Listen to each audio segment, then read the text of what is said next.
সুপ্রিয় শিক্ষার্থীগণ, তোমাদের 11তম অধ্যায়ের আলোচনা চলতেছে।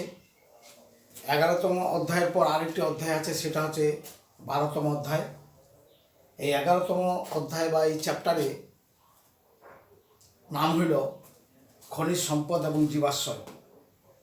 তো খনিজ সম্পদ জীবাশ্রয় কেমন করে প্রকৃতি থেকে আমরা পেয়েছি, তার মধ্যে পেট্রোলিয়ামের রিফাইনেশন এবং হাইড্রোকার্বন ওর শ্রেণী বিভাগ, তারপরে সম্পৃক্ত হাইড্রোকার্বন, অসম্পৃক্ত হাইড্রোকার্বন আজকে আলোচনা করব।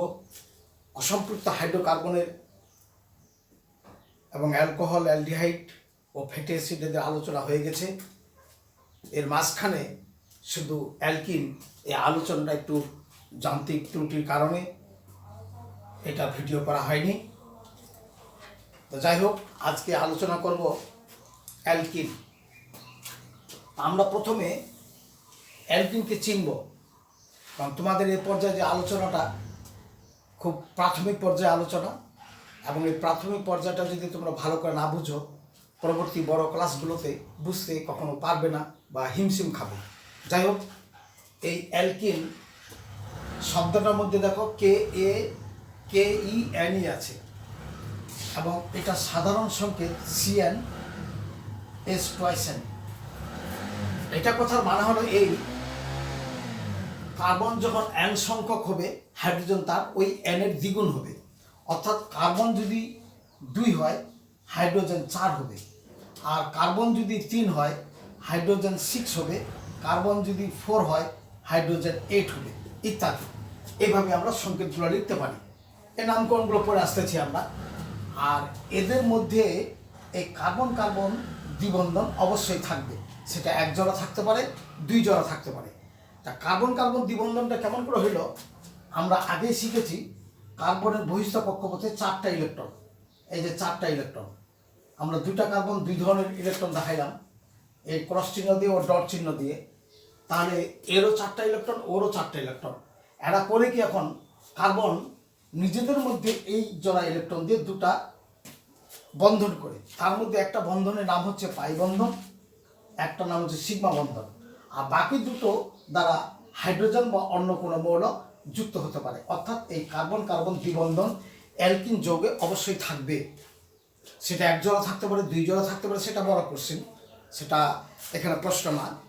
তো এখন তাহলে সূত্র হলো এটা, লিখতে হবে এইভাবে।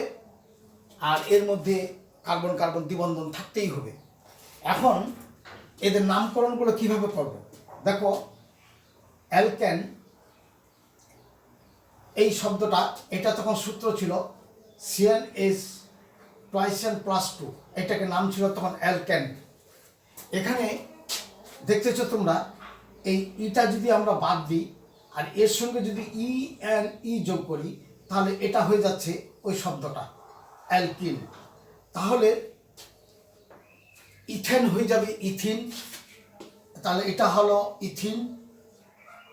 যখন N এর মান 2, N এর মান যখন 2, N এর মান যখন 2, আর প্রোপেনটা হয়ে যাবে প্রোপিন, N এর মান যখন 3, আর N এর মান যখন 4, তখন হয়ে যাচ্ছে বিউটিন, ইত্যাদি। এভাবে প্যান্টিন, হেক্সিন, হেপটিন, অকটিন ইত্যাদি নামগুলো হতে থাকবে। তা এই গেল তার নামকরণ এবং তার পরিচিতি এবং তার সংজ্ঞা, কিভাবে আমরা অ্যালকেনগুলোকে আমরা শনাক্ত করতে পারবো বা চিনতে পারবো, সংজ্ঞা দিতে পারবো, নামকরণ করতে পারবো। এখন এর নামকরণে একটু পার্থক্য আছে। যেমন এইরকম যৌগটাতে এটা হলো বিউটিন, আবার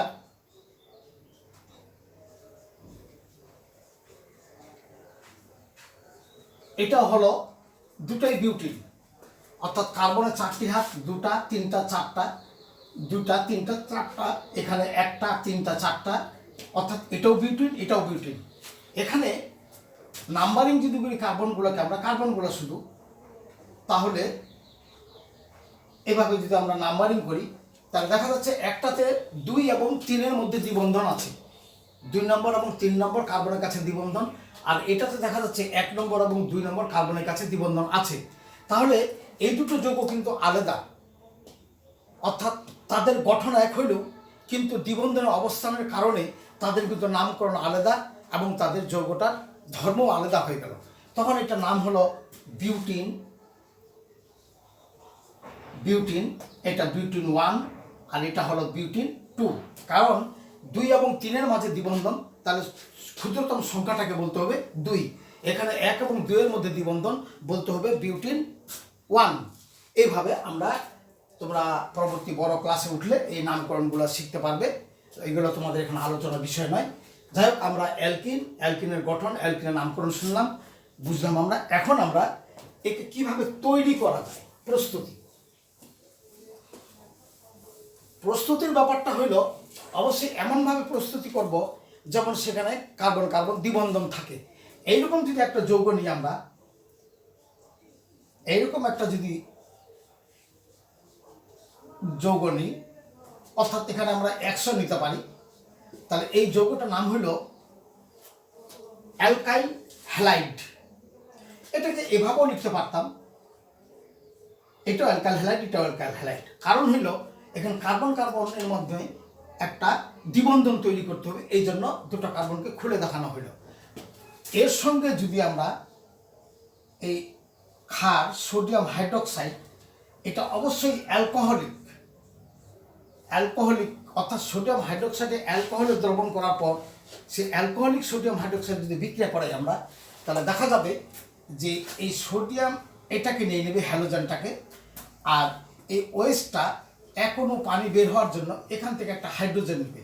তাহলে জিনিসটা দাঁড়াইলো, এখান থেকে যখন একটা হাইড্রোজেন নিয়ে নিল, এই পানি যখন এইরকম একটা তৈরি করবে, এখানে ওয়েচ আছে, একটা হাইড্রোজেন শুধু দরকার, এখান থেকে একটা হাইড্রোজেন নিয়ে গেলে এটা এই ইলেকট্রনটা দিয়ে এখানে একটা দ্বিবন্ধন হয়ে যাবে। অর্থাৎ আমরা মেকানিজমে যাচ্ছি না, তোমরা বড় হইলে এই মেকানিজমগুলো একটু ভালো করে শিখতে পারবে, আর এখানে এগুলো আলোচনা করার উপায় নাই। ব্যাস, তাহলে এটা হলো অ্যালকিন, তাহলে এটা ছিল অ্যালকাইল হ্যালাইড, এটা হলো অ্যালকিন। এখন যদি আর এর পরিবর্তে আমরা এইচ দিই, তাহলে এটা হয়ে যাবে ইথিন। আর এর পরিবর্তে যদি আমরা CH3 দিই, মিথাইল, তাহলে কার্বন হচ্ছে 3টা, তাহলে হলো প্রোপাইল হ্যালাইড। আবার যদি এই আর এর পরিবর্তে যদি আমরা এই ইথাইল দিই, তাহলে কার্বন হচ্ছে 4টা, তাহলে বিউটাইল হ্যালাইড। এক্সের পরিবর্তে যদি আমরা ক্লোরিন দিই, তাহলে ক্লোরাইড, এক্সের পরিবর্তে ব্রোমিন দিলে ব্রোমাইড, ইত্যাদি।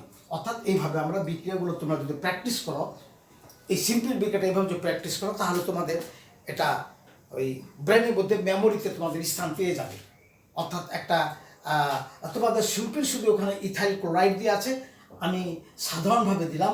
এখানে যদি এইভাবে তোমরা যদি প্র্যাকটিস করো, তাহলে আমার মনে হয় বিক্রিয়া হচ্ছে 1টা 2টা 3টা 4টা 5টা। এখানে আবার এখানে সোডিয়াম হাইড্রোক্সাইডের পরিবর্তে তোমরা সোডিয়াম পটাশিয়াম হাইড্রোক্সাইডও দিতে পারো, অ্যালকোহলিক। তাহলে তোমাদের এই ট্রেনিংগুলো পাকাপোক্ত হবে এইভাবে। অর্থাৎ তাহলে আমরা অ্যালকাইল হ্যালাইড থেকে অ্যালকোহলিক সোডিয়াম হাইড্রোক্সাইডের দ্বারা অ্যালকিন প্রস্তুত করতে পারি। এতে গেলে একটা পদ্ধতি।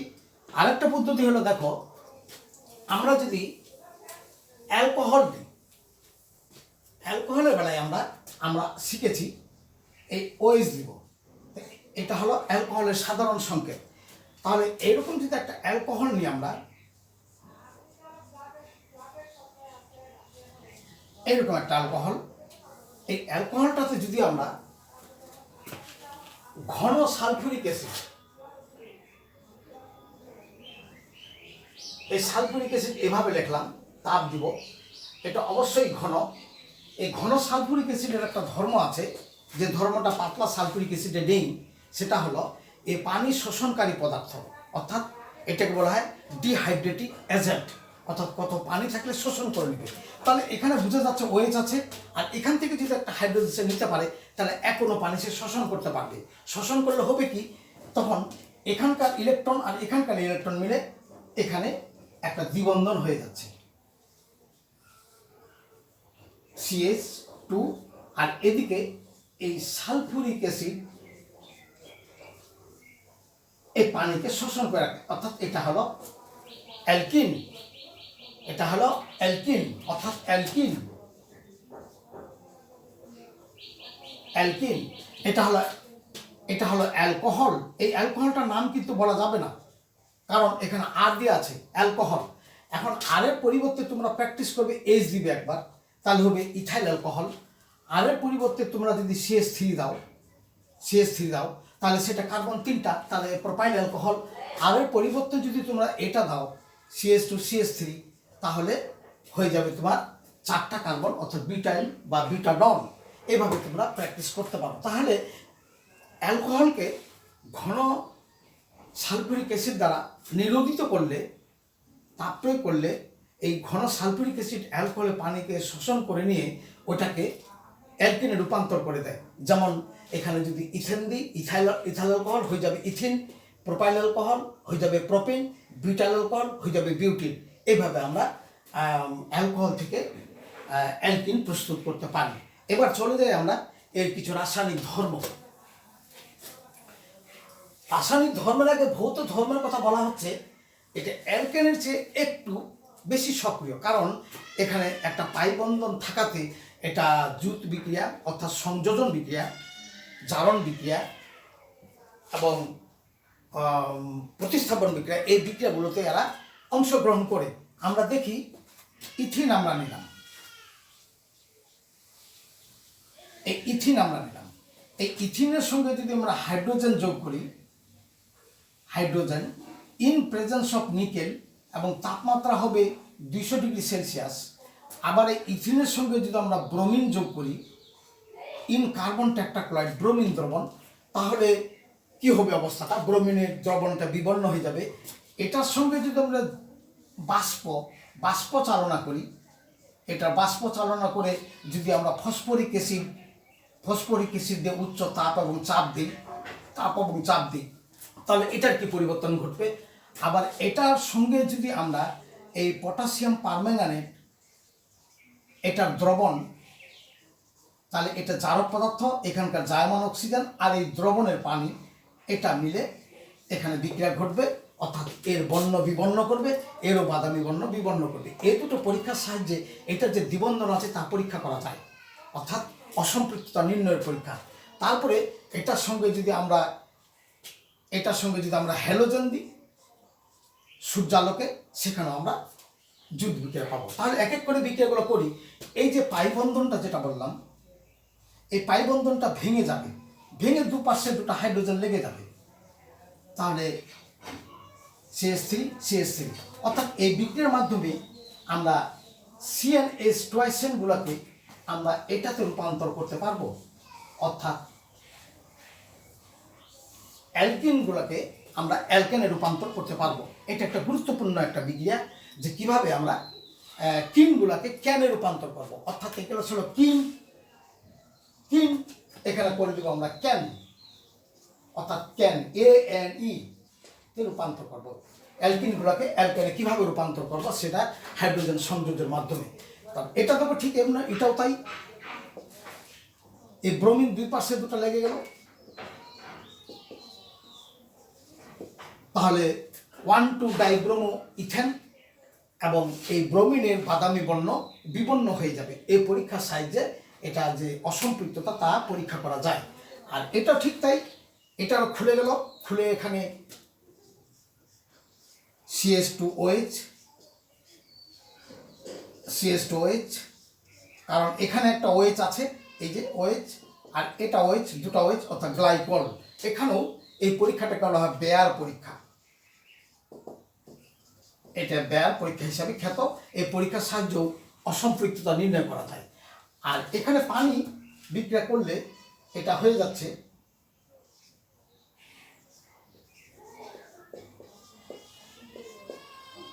ইথানল। এটা উন্নত মানের জ্বালানি। এই ইথানল উন্নত দেশগুলোতে এভাবে অ্যালকিন থেকে অ্যালকোহল প্রস্তুত করে তারা ইঞ্জিনে জ্বালানি হিসাবে ব্যবহার করে।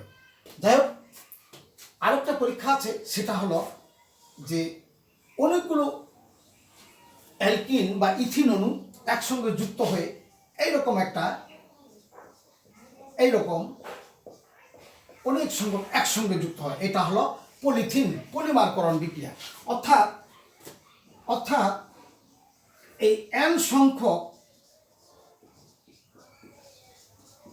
এলকিনগুলো ইথিনগুলো অক্সিজেন উচ্চ তাপ এবং চাপে প্রায় 1000 অ্যাটমসফিয়ার চাপে 200 ডিগ্রি সেলসিয়াস তাপমাত্রায় অক্সিজেন উপস্থিত অনেকগুলো অণু একসঙ্গে যুক্ত হয়ে এই বন্ধনটা খুলে যায়। অর্থাৎ এইরকম জিনিসটা হয়ে যাবে, এইটা খুলে গেল, একটি বৃহৎ অণু সৃষ্টি করলো, এটা হলো মনোমার, এটা হলো পলিমার এবং উৎপন্ন বস্তুটা হলো পলিথিন। এই প্রক্রিয়াটা বলা হয় পলিমারকরণ বিক্রিয়া। তাহলে পলিমারকরণ বিক্রিয়াটা হলো ছোট ছোট অণুগুলোকে যুক্ত হয়ে বৃহৎ অণু সৃষ্টি করবে। এখানে যদি সারা বিশ্বের 600 কোটি মানুষ মানববন্ধন করে, তাহলে প্রথম ব্যক্তিটার হাত এবং শেষ ব্যক্তিটার হাত ফাঁকা থাকবে। অর্থাৎ সম্পূর্ণ মানুষ এক জায়গায় মানববন্ধন করলেও তাদের কিন্তু শেষ হবে না। তাই বলা হচ্ছে যে পলিমারকরণ বিক্রিয়া ছোট ছোট অণুগুলো একসঙ্গে যুক্ত হয়ে বৃহৎ আকারের অণু সৃষ্টি করে, এবং সেখানে যেটা অংশগ্রহণ করে সেটা মনোমার, যেটা উৎপন্ন করে সেটা হলো পলিমার, এবং বিক্রিয়াটা হলো পলিমারকরণ। এবং এই বিক্রিয়াটা হয় যে উচ্চ তাপ এবং চাপে প্রভাবকের সান্নিধ্যে। এই হলো অ্যালকিন, অর্থাৎ ইথিন সঙ্গে ইথিন থেকে আমরা ইথেন পলিমারকরণ, তারপর অসম্পৃক্ততা পরীক্ষা ইত্যাদি আমরা করতে পারি। তোমাদের সকলকে ধন্যবাদ। এরপরে আমি যেটা আলোচনা করব সেটা হচ্ছে পলিমার বিক্রিয়া এবং কিভাবে হাইড্রোকার্বন থেকে অ্যালকোহল, জৈব অ্যাসিড ও অ্যালডিহাইড রূপান্তর করতে পারবো সে সম্পর্কে আলোচনা। তোমাদের সকলকে ধন্যবাদ।